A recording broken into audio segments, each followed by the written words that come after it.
పంచాయతీ ఎన్నికలపై మంత్రి పొంగులేటి ఆసక్తికర వ్యాఖ్యలు చేశారు. ఈ నెల 15 తర్వాత పంచాయతీ ఎన్నికల నోటిఫికేషన్ వస్తుందన్నారు మంత్రి పొంగులేటి. నాయకులంతా జాగ్రత్తగా వ్యవహరించాలన్నారు. అధికారం ఉంది కదా అని ఇష్టానుసారం వ్యవహరించొద్దని హితవు పలికారు.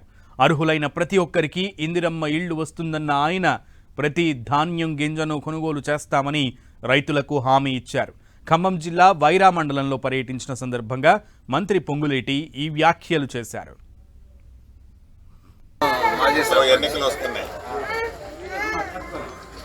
ఈ 15వ తారీఖు లోపల షెడ్యూల్ వస్తుంది.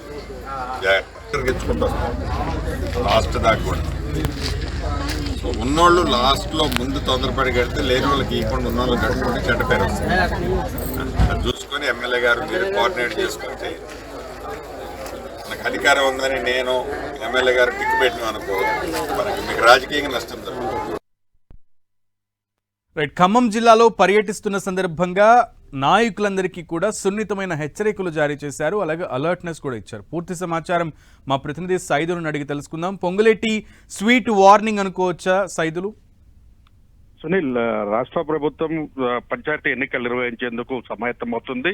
ఈ నేపథ్యంలోనే మనం చూస్తున్నాం ఎమ్మెల్సీ ఎన్నికల నోటిఫికేషన్ వచ్చిన నేపథ్యంలో అధికారికమైనటువంటి కార్యక్రమాలన్నింటిని కూడా వాయిదా వేసుకొని పరామర్శల కార్యక్రమాల్లో రెవెన్యూ శాఖ మంత్రి పాల్గొనడం జరిగింది. వైరాలో జరిగినటువంటి చిన్న ఫంక్షన్ లో సంబంధించి కార్యకర్తలతో ముచ్చటిస్తూ కార్యకర్తలు అలర్ట్ చేసే పని మాత్రం పొంగులేటి చేశారు. ఇప్పటికే రానున్న ఈ 15వ తారీఖు లోపునే గ్రామ పంచాయతీ ఎన్నికలకు నోటిఫికేషన్ రాబోతుందని కూడా ఆయన చేసిన ప్రకటన ఇప్పుడు అటు కార్యకర్తల్లోనూ అటు ఖమ్మం రాష్ట్ర వ్యాప్తంగా కూడా అలర్ట్నెస్ ని పెంచిందని కూడా చెప్పుకోవచ్చు. ఎందుకంటే ఇప్పటికే రాష్ట్ర ప్రభుత్వానికి సంబంధించినటువంటి బీసీ కమిషన్ కూడా రిజర్వేషన్లు బీసీ సంబంధించిన రిజర్వేషన్లు కులగణన కూడా పూర్తయి నివేదికను కూడా రాష్ట్ర ప్రభుత్వానికి అందజేసింది. ఈ నేపథ్యంలో ఇప్పటికే బీసీలు ఎస్సీ ఎస్టీ మైనార్టీలకు సంబంధించినటువంటి పర్సంటేజ్ ఎంత ఉంది, ఎంత ఓటింగ్ శాతం ఉంది అని కూడా స్పష్టమైనటువంటి నివేదికలు ఇచ్చిన నేపథ్యంలోనూ మరి 4వ తారీఖున రాష్ట్ర కేబినెట్ సమావేశం కూడా ఉంది. ఆ తర్వాత కూడా రాష్ట్ర కేబినెట్ తర్వాత అసెంబ్లీ సమావేశం కూడా జరగబోతుంది. ఈ నేపథ్యంలోనే